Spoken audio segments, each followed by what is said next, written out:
most of that scene, I was still like taken back by it. It blew me away before the title even came in. It was so good. Pennywise? Yes, meet Georgie.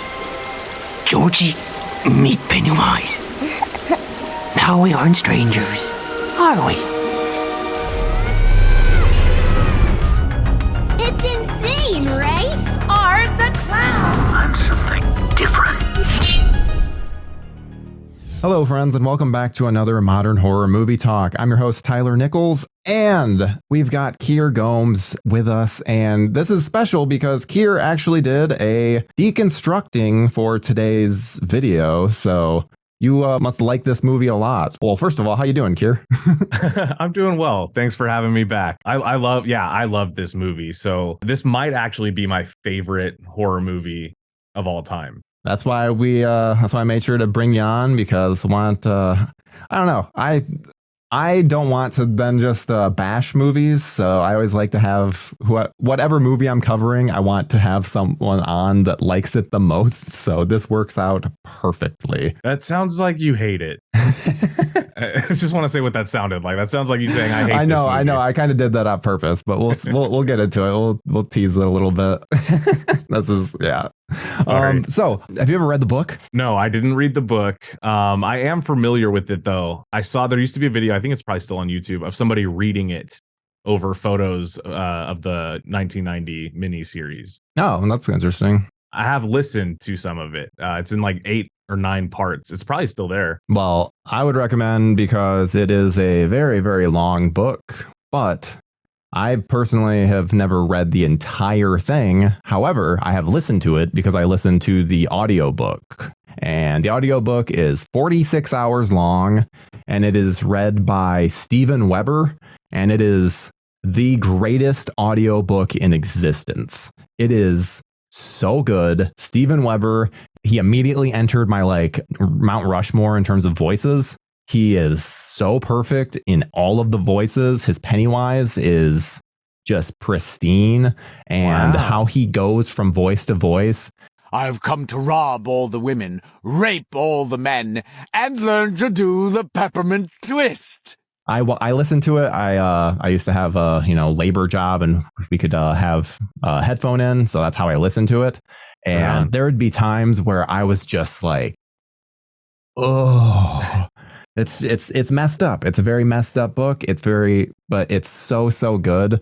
And so I was very excited to see that they were finally going to be making another It adaptation, because what's your opinion of the miniseries from 1990? Okay, so you're gonna love this. I love the miniseries.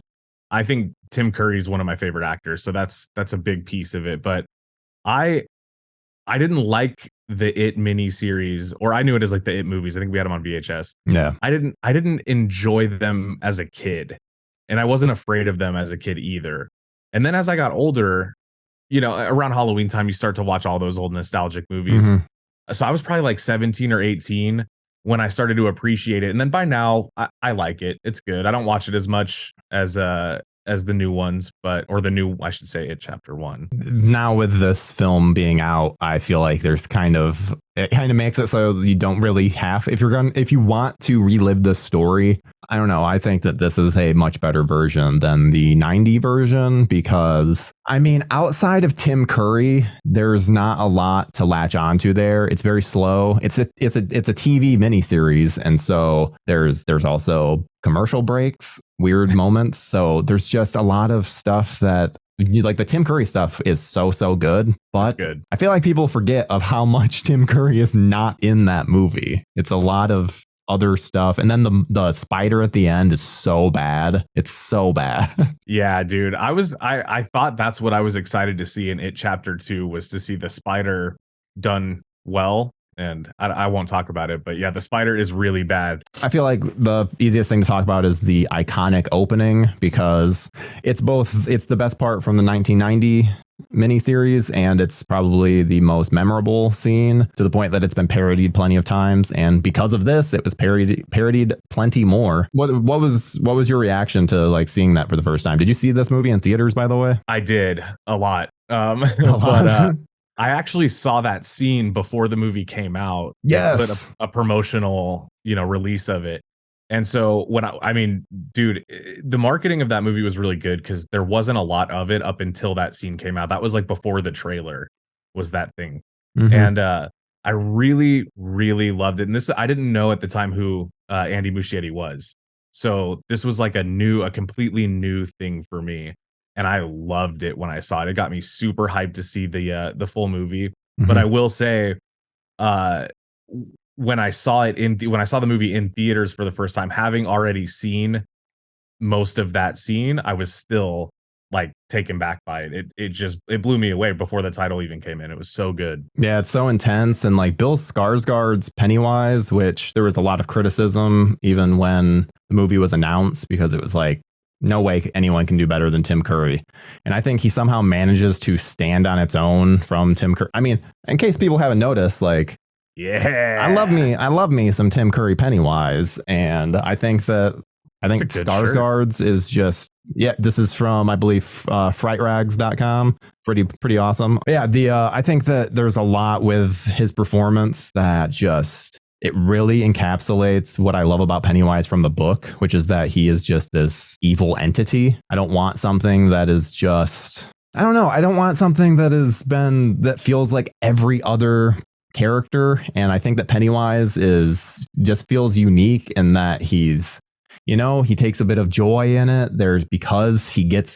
Because the more fear that he can have his victims seasoning. Yeah, it's less seasoning for him. So I like that. It's the same thing. I'm a big Elm Street guy, and that's a big part of Freddy too, where he's like, he wants to fuck with people because then it makes it like almost makes the kill sweeter. Yeah. And like, that's what I think works so well for this. And I also think it's hilarious that you got from what I said earlier that I didn't like it, because I'll say right now, I'll rest your worries aside, I fucking love this movie so much. Okay. And also, I'm a defender of Chapter 2, so that's how much I love this movie. We might have to do a follow-up. You guys should like this video and request a follow-up where we talk about Chapter 2, because I got some things to say. Yeah, well, if you guys want it, Chapter 2, because it will be very much a sparring session back and forth. That would be so fun. So if you guys want, make sure to comment. We'll avoid talking about it Chapter 2 in this, just to gauge it. And if you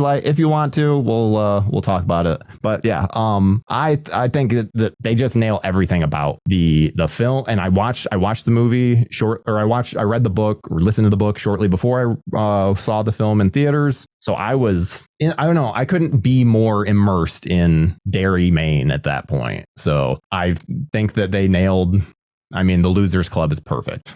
Perfect. That to me is one of the best parts of the movie. That was almost my X factor when I deconstructed it, was just going to be the cast of kids. Dude, the thing about that movie is it kind of has all the things, so it's got like, it has this kind of like family friendly kids adventure feel to it, like a Mike Flanagan piece or something. It has like a sweetness to it, but then it is, visually it's also really, really well done, but it's terrifying at the same time. And then you get to like the darker stuff with the adults of Derry, and it just morphs into something it feels like Stephen King, that the whole movie feels like Stephen King. And that's what I love about one of the things I love about it. I think that this is the most Stephen King of any Stephen King adaptation. It just it reeks of Stephen King. Yeah. And I think, and I do feel like we owe a bit of thanks for Stranger Things, because Stranger Things essentially came out and everyone was like, oh, this is Stephen King vibe. It's very much like it. So then I think that kind of gained some interest and got some momentum going forward, because I think there's some very obvious parallels between the two. And definitely and obviously too, we have one of the kids is the same in Finn Wolfhard. yeah, that's a direct parallel, yeah, man. It's but I agree. I also, I love Stranger Things, who doesn't? But I think that's the things that are parallels to Stranger Things are also parallels to so many other things. That's part of it too, is there's like a sense of like classicness to some of this stuff too. It's hard to describe, but like when you have kind of there's all these different vibes, it's just like all these different vibes throughout the entire, and it shifts. Sometimes it's jarring, sometimes it's like seamless. But then by the end of it, you feel like you ate a complete meal. You got like a little bit of everything you wanted. It's funny, visually it's impressive. The acting performances are good. The music is good. Everything's well really scary. Balanced too. Yeah. So well balanced with the characters. You're dealing with so many different characters, and the fact that each feels like they have a significant amount of screen time. No one feels shorthanded here. For sure. You could almost watch a separate story unfold for each of these characters, and they have full stuff going. I mean, Henry Bowers, I think, and I've said this before, there should be a little Stephen King short story that turns into a little manifesto of Henry Bowers. I would love that. The Henry Bowers stuff in the book is very disturbing, so I would very much recommend diving into, because they go into the Henry Bowers stuff a lot more in the book, and it's. I've heard some things, and from the stuff of the book that I've listened to, a lot of it is like the best scenes of the movie and the miniseries that I want to hear how they went down in the book. But yeah, maybe I'll look no further. I don't know. Well, and because like that's the thing too, is that this is a fantastic adaptation, and again, like we're not getting into it, but even with chapter 2, in terms of an adaptation of what is happening in the novel, it's almost 1-to-1 in terms of these things. So it's really difficult to be able to adapt any kind of novel, let alone something that's so beloved. And I think that they just do a really, really good job with it, because also the novel too it's back and forth. It's in present day. It's back to the kids, back to the adults, back. So the fact that I think it was a very smart decision to keep this just entirely focused on the kids. I can't really imagine, especially with the star power of the older cast in the second movie, I can't imagine all of that in one movie being good or being manageable. I just can't, like, even if it was still a 2-part movie and it was bouncing. Yeah. The thing that makes it work is you're on this one summer adventure that has a conclusion, and it's easy to tag along for the ride instead of having to go, okay, I'm with these people now in present day, and I have to keep jumping back to the 80s. Yeah. To understand what has already happened. Yeah. Though the only thing that I will say is that there is a lot of like the past leading into the present kind of in theme. There's a ton of that in the book where it makes just the whole narrative better. I think that's why people that have read the book just can really attach to like specifically these Andy Muschietti films, because since they have that basic structure and the backbone down, then you can then infer stuff from the book onto these characters that then makes sense and doesn't break any of the illusion that's going on in the world that Muschietti created. So what you're telling me is that if I listen to the book, I'll appreciate this movie even more. Yes. I'm gonna have to do it then, because honestly, I mean, I love this, maybe my favorite horror movie ever. So I'm gonna have to dedicate the time to the book. Just make sure it's the Steven Weber version. I know there's multiple versions out there. Yeah, I mean, I'll do that. I'll make sure it's the Steven Weber version. I'll listen to it when I need a little chill down my spine. I could be wrong, but I'm pretty sure he narrates the Shining audiobook too, because he plays Jack Torrance in the TV miniseries. Yes, I remember that. Yeah, so there's little stuff like that. Anyone that has not read it and is very daunted by the size of it, because it's a massive book, and I was always intimidated by it. I'd only read half of the book in actual paper form, so the audiobook was finally a way for me to get into it. So if you've read the book but don't want to have to reread it, it's a good way to just like throw it on and you can hear some stuff, and it's, again, because it's really good, it'll make you like this movie even more, I feel. It's gotta happen then. I'm gonna count. I mean, it'll go to the top of my list. Well, and so one thing I want to talk about too is how it's been brought up on the show multiple times, I'm not a big fan of child actors, and I love everyone here. I think does such a great job. There's a couple awkward moments, like when Bev meets Ben for the first time. There's like a weird exchange where it's just like feels like little off acting, but they're children. That kind of stuff happens. But for the most part, I think they're so natural and so believable, and I fully buy into the fact that all of these people are friends, and they come together in such a believable way as well. Yeah, I think it's cool. I mean, we've seen all these kids too. They've all gone on to do awesome stuff. Yeah. I mean, most of them are in things that I, like I just saw the D&D movie last April, and dude, I love that movie. And Sophia Lillis, Beverly's in that movie, and she's great. It's crazy, dude. She's doing like the superhero thing. I feel like she's a real standout in that film too, and that film has a lot of real fun moments. And it really does. The chemistry with the kids is awesome. I think the selling point is when it's kind of the first time they're all together I guess without Mike, but when they go swimming, they're jumping off the rocks into the lake. That whole scene is shot like a summer, like coming of age. This is what I mean when you get everything. It felt like I was watching like a Goonies. Yeah, exactly. Like some kind of like 80s romantic teen movie. Like John Cusack was going to be there, and I love that. Like the music it's awesome. There's some definite Stand By Me qualities in the film that I love. Yeah, for sure. That actually maybe would have been a better example of what I was thinking. But yeah. They should have came out, they're all covered in leeches, you know. Yeah, well, and then like the horror aspect of it is just so well done too, with Skarsgård, every little scene. Because I remember too when Mike, he's in like the back alley, and then the door opens and he's hanging there. Yeah, he's hanging, and then it like cuts and he's just like standing. It's so well done, and like gives that like chill up your spine. Like that's the kind of stuff I love, because I need creepy visuals. I don't get scared at many things. So like, I just want creepy visuals to then give me a little bit of a sense of this person's threat. And Pennywise always seems like such a threat. Yeah. I said this same thing about Rose the Hat in my, Dr. Sleep video, but he's a predator, and you can feel that like might pounce on you energy. It's very off-putting. But the other thing is he's got the teeth probably helped as well, but like the shape of Bill Skarsgård's mouth is already pretty unique. You know, he's got that kind of like, I don't really know how to do it. But then so when he smiles and he does the lip and he starts drooling, you just feel like you're about to get eaten by like by a fucking monster. You know, it's so visceral. It's disgusting. I love it. One thing I want to mention too is that I actually got to interview Jaden Martell for I remember Mr. Harrigan's Phone. Yes. And which movie I feel like is kind of gotten like forgotten a little bit, but it was good. I also liked a really good Stephen King adaptation.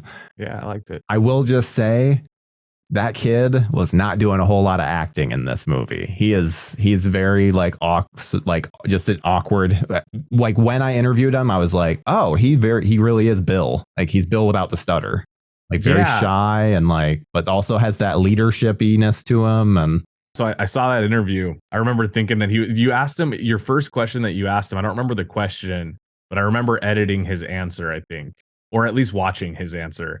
And he was kind of shy and quiet and reserved. And it kind of lasted that way throughout the whole interview. Yeah, he's one of those people where you really have to cut their responses up a ton and like hide it behind stills, because B-roll and stuff. Yeah, because he's doing a lot of and you know, and he did this and like where it's like he's like connecting words, and it's like and taking a long time, big pauses in between, where then it's just like, okay, cut this out, make it sound like he's saying it all in one go. Yeah. But yeah, he was definitely one of those, which he's a kid, that's the kind of thing happens. Like, but he's very much like Bill. That's the main point I wanted to bring up. Actually, on that, Eddie, what's his name? The kid who plays Eddie, Jack Dylan Grazer, is a lot like that kid. I edited an interview with him, and he's very frantic, very like, you know, he's got like a not a nervous energy, but he's got like an energy that's a little bit like, you know, manic almost. He's pretty much playing that character funny in the Shazam movies. Yeah, for the most part, he's the same exact kid. Yeah. Yeah. So it's like, I'm sure that they're just going off of like, okay, this is how this kid is. We'll just go off. Like, it's people like it. So Yeah, just let him riff, let him do his thing. Yeah, because he's great as Eddie. Like the Finn Wolfhard is fantastic as Richie. I love that dude. I can't say enough good things. I mean, the whole Losers Club is just fantastic.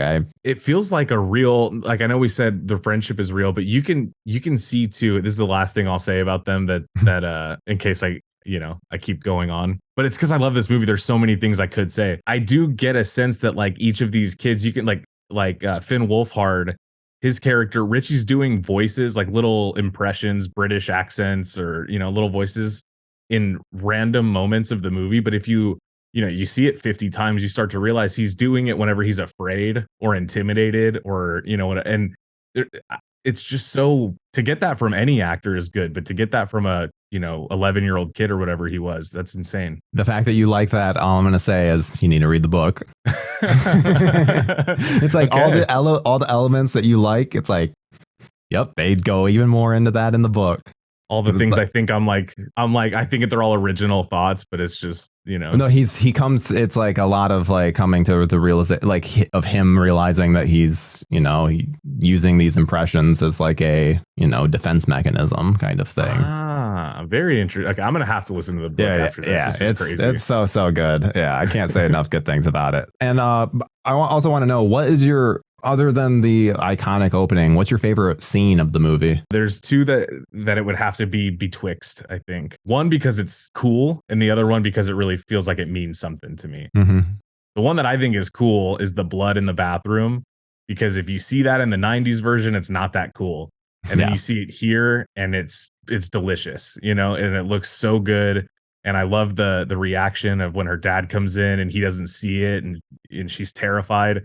To me, that's a very scary scene. And it's kind of like a sell for the movie, I think, because not a lot of movies do goo, but that was like really extremely well done, I still to this day have no idea how they pulled that off. It's amazing. It's well done. So good. The hair coming out of the drain and like, oh, so good. Yeah, it looks so photorealistic, or it's just and the shot coming up from the drain. I mean, just the whole thing about that scene I love it so much. But I think my favorite scene in terms of what I get the most satisfaction from, and it's more of a line than a scene, but it's in the final confrontation, and Pennywise has Bill and Richie goes on this little monologue about, you punched me in the face, you insulted me, you made me walk through shitty water, but then it all ends with I'm still gonna help you because at the end of the day we're still best friends, and I'm here for you, and it's all good. And dude, the rise to that final line before they just start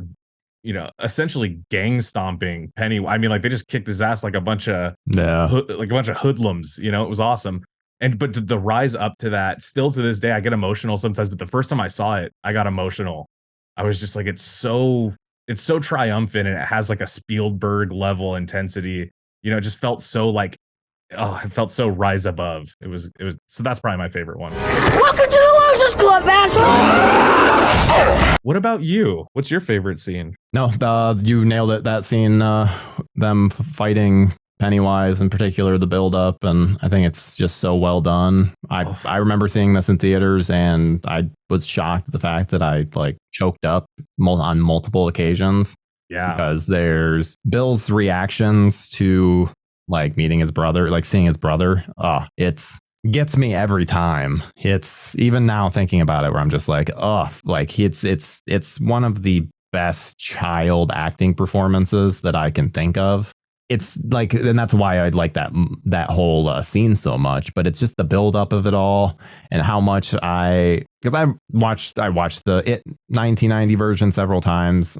I was never like attached to those characters. Never, me neither. Didn't care. It was more just about seeing Pennywise and what was he going to be up to. And this one just makes me care about every single one of them, to the point where I know what happens in the next one, where I'm like, fuck, I don't want to see this person go or that person go. And I'm like, I hope that, please change. Don't do this. Don't go through with this one or that one. But yeah, there's just a lot that I think that they absolutely nail with this movie. And so what would you rate this film? Even though I'm pretty sure I know what your rating is. I'm going to give It Chapter 1, 2017, by Andy Muschietti, a 10 out of 10. I love this movie. It's maybe the best horror movie ever made, in my opinion. This viewing, it's I'm right there with you. 10 out of 10.